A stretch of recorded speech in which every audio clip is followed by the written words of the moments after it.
ফয়েজ, এই মুহূর্তে ক্যাম্পাসের কি অবস্থা? পরিস্থিতি নিয়ন্ত্রণে আইন শৃঙ্খলা বাহিনী কি পদক্ষেপ নিয়েছে? নতুন কর্মসূচির ব্যাপারে আমাদের বিস্তারিত জানাবেন। কার্জন হলের সামনে কোটা বিরোধী যে আন্দোলন, সেই আন্দোলনের সাধারণ শিক্ষার্থীরা তাদের কর্মসূচি ঘোষণা করেছেন। তারা বলেছেন তাদের যেই দিনভর তাদের যেই মিছিল বিক্ষোভ সমাবেশে ছাত্রলীগ এবং বহিরাগতরা তারা যে অভিযোগ করেছেন যে তাদের উপরে হামলা চালিয়েছে, তাদের শিক্ষার্থীদেরকে আহত করেছে, অনেকে আহত হয়েছেন। তারা বলেছেন ঢাকা মেডিকেল কলেজ হাসপাতালে 226 জন চিকিৎসা নিয়েছেন, 12 জন ভর্তি আছেন। কিছুক্ষণ আগে তারা কার্জন হলের সামনে তারা সংবাদ সম্মেলন করেছেন। সংবাদ সম্মেলন করে তারা স্পষ্ট ভাষায় তারা বলেছেন তারা কারো বিপক্ষে নয়, তারা যৌক্তিক আন্দোলন করছেন। তারা শিক্ষার্থীদের যে সাধারণ শিক্ষার্থীদের ব্যানারে আন্দোলন করছেন, তারা কোটার যৌক্তিক সমাধান চাচ্ছেন। কিন্তু তাদের উপরে অতর্কিতভাবে হামলা চালানো হয়েছে, তাদের উপরে ন্যাক্কারজনকভাবে হামলা হয়েছে। তারা অভিযোগ করেছেন। তারা কর্মসূচি ঘোষণা করেছেন যে আগামীকাল ঢাকা বিশ্ববিদ্যালয় সহ প্রত্যেকটি জায়গায়, ঢাকার বাইরে সব জায়গায় বিক্ষোভ মিছিল করবে, তারা কর্মসূচি করবে। সেখান থেকে তারা তাদের নতুন কর্মসূচি ঘোষণা করবে। আমি যদি এখন আপনাদেরকে একটু দৃশ্য দেখানোর চেষ্টা করি যে এই ঢাকা বিশ্ববিদ্যালয়ের টিএসসি এলাকায়, সেই টিএসসি এলাকায় পুরোটি এখন ছাত্রলীগের নিয়ন্ত্রণে রয়েছে এবং প্রতিটি মোড়ে মোড়ে ছাত্রলীগ রয়েছে। চানখারপুর মোড়, ঢাকা মেডিকেল মোড়, নীলক্ষেত মোড়, শাহবাগ মোড়, টিএসসি সব জায়গায় ছাত্রলীগ তাদের নিয়ন্ত্রণে নিয়েছে। এবং আমরা অনেককে দেখছি যারা হাতে লাঠি নিয়ে আছেন, অনেকেই বাঁশ নিয়ে আছেন, অনেকেই রড নিয়ে আছেন। আমরা সেটা দেখছি। সাধারণ শিক্ষার্থীরা অভিযোগ করছেন এই ছাত্রলীগের মধ্যেই বহিরাগতরা ঢুকেছে এবং বিভিন্ন জায়গা থেকে বহিরাগতরা এসে সাধারণ শিক্ষার্থীদের উপর তারা ঢাকা বিশ্ববিদ্যালয়ের ক্যাম্পাসে তারা হামলা চালিয়েছে। এর আগে দিনভর ঢাকা বিশ্ববিদ্যালয়ে কোটা আন্দোলনকারীরা যে আন্দোলন করেছেন সেখানে ধাওয়া, পাল্টা ধাওয়া, হামলা হয়েছে। আমরা ককটেল বিস্ফোরণের মতো ঘটনা আমরা দেখেছি। বিশেষ করে দুপুর 3টা থেকেই মূল উত্তেজনা শুরু হয়েছে ঢাকা বিশ্ববিদ্যালয়ে কোটা আন্দোলনকারীদের।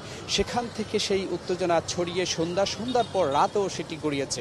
রাত 8টার পর কিছুটা স্বাভাবিক হলেও তবে পরিস্থিতি এখনও থমথমে। শিক্ষার্থীরা বলছেন তারা প্রতিটি হলে হলে তারা থাকতে চাচ্ছেন, তারা তাদের হলে যেতে চাচ্ছেন। কিন্তু ছাত্রলীগের অনেকেই তাদেরকে ভয়ভীতি দেখাচ্ছে। তারা বলছেন কোনো ভয়ভীতি বা কোনো মামলা বা হুমকি ধমকি দিলে পরিস্থিতি আরও খারাপ হতে পারে। তারা যদি তাদের উপরে হামলা করা হয় তারা সেটা প্রতিহত করার তারা চেষ্টা করবেন। এবং প্রক্টর এবং ঢাকা বিশ্ববিদ্যালয় থেকে ঢাকা বিশ্ববিদ্যালয় থেকে প্রশাসন বৈঠক করেছেন। তারা এই বিষয়গুলো বারবারে বলেছেন হলে কোনো ধরনের যেন বিশৃঙ্খলা না হয়, কোনো ধরনের সমস্যা যেন না হয়, সে বিষয়গুলো তারা দেখছেন।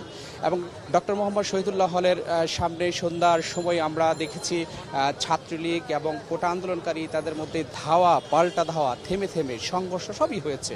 বেশ কয়েকজন আহত হয়েছে। পুলিশ কঠোর অবস্থানে ছিলেন। কিছুক্ষণ আগেও পুলিশ একেবারে ঢাকা বিশ্ববিদ্যালয় এরিয়া থেকে শুরু করে সব জায়গায় ব্যাপক অবস্থান নিয়েছিল পুলিশ বলছেন এই কোটা আন্দোলনকে ঘিরে কোনো ধরনের অপ্রীতিকর ঘটনা যদি কেউ ঘটনার চেষ্টা করে তাদেরকে ছাড় দেওয়া হবে না।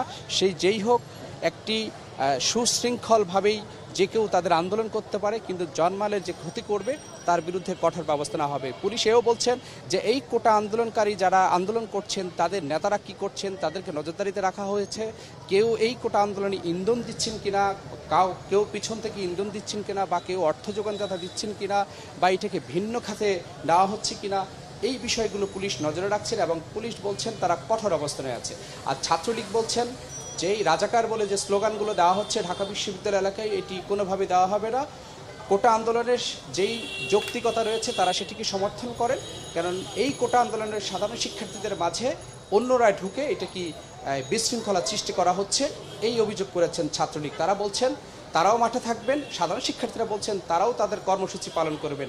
মানে পাল্টাপাল্টি কর্মসূচি, পাল্টাপাল্টি তাদের রয়েছে। আমি আমার পিছনে যেই ছাত্রলীগের নেতাকর্মীরা বসে আছে সেই বিষয়গুলো আমরা একেবারেই বাংলা বিশ্ববিদ্যালয়ের দর্শকদেরকে আমরা সেই বিষয়টি দেখানোর চেষ্টা করেছি।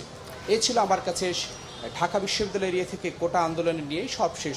ধন্যবাদ ফয়েজ। প্রয়োজন আমরা পরবর্তীতে আবারও সংযুক্ত হব।